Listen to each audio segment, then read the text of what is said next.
अस्सलामुअलैकुम, Tauqeer science academy में खुश आमदीद। आज एक नई वीडियो के साथ हाजिर हूँ। यहाँ पे एक तस्वीर आपको नज़र आ रही है, यकीनन इसको देखते हर बंदा पहचान लेता है कि ये कौन है। ये है मुफ्ती मुनीबुर रहमान। पाकिस्तान की हालत आप अच्छे से जानते हैं। कोई भी हुक्मरान आता है तो वो पाकिस्तान का मुखलिस नहीं होता।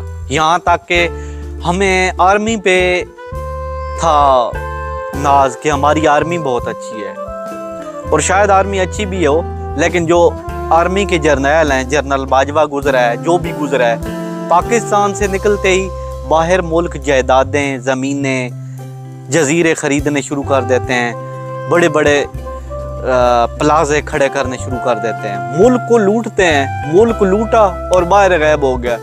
अब एक जर्नल है, उसके पास लाखों भर्तियाँ आती हैं, अगर एक बच्चे से भी वो 5 लाख 6 लाख ले तो बस वो तो खराबपति बन जाएगा ना।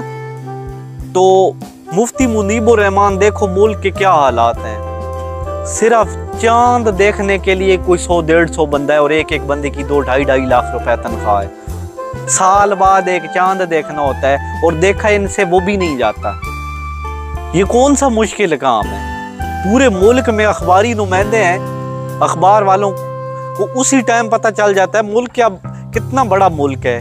हर जगह तो मुल्क में मौसम अबर आलूद नहीं ना रहता। अब हमारा गांव है, यहाँ बिल्कुल शीशे की तरह मौसम साफ रहता है। यहाँ से 100 किलोमीटर दूर मियाँ वाली है। मियाँ वाली की पहाड़ी हैं, जब हम देखते हैं तो बिल्कुल चांद शीशे की तरह नजर आता है। कल चांद नजर नहीं आया, ठीक है, और अमूमन सऊदीया में ये चांद नजर आता है तो अगले दिन यहाँ पे नजर आता है, क्योंकि वहाँ और यहाँ में फर्क है। आपको पता है चांद रोज आहिस्ता आहिस्ता ऊपर होता जाता है।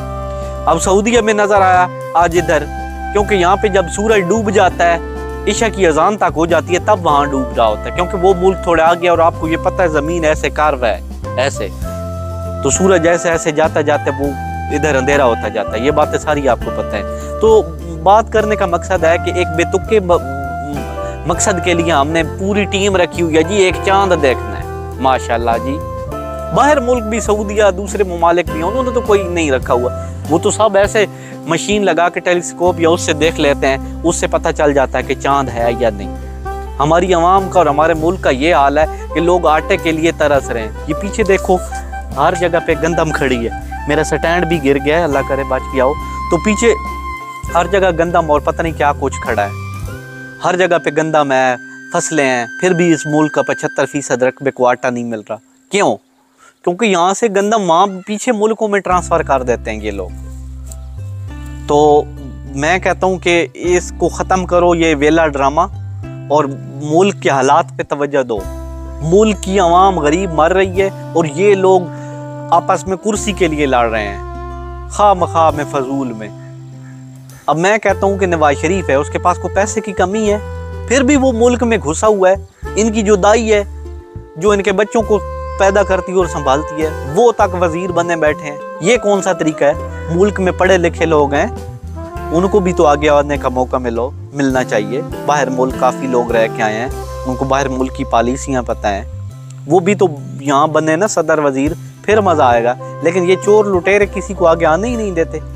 आम गरीब बंदा जेल में जाए, उसका बाप भी फौत हो जाए तो 40 बंदा उसके साथ आता है कि ये भाग ना जाए। और पूरा मुल्क लूटने वाला मुल्क लूट के भाग गया है, लेकिन इनको कोई परवाह नहीं है। इसी वीडियो के साथ इजाज़त चाहता हूँ।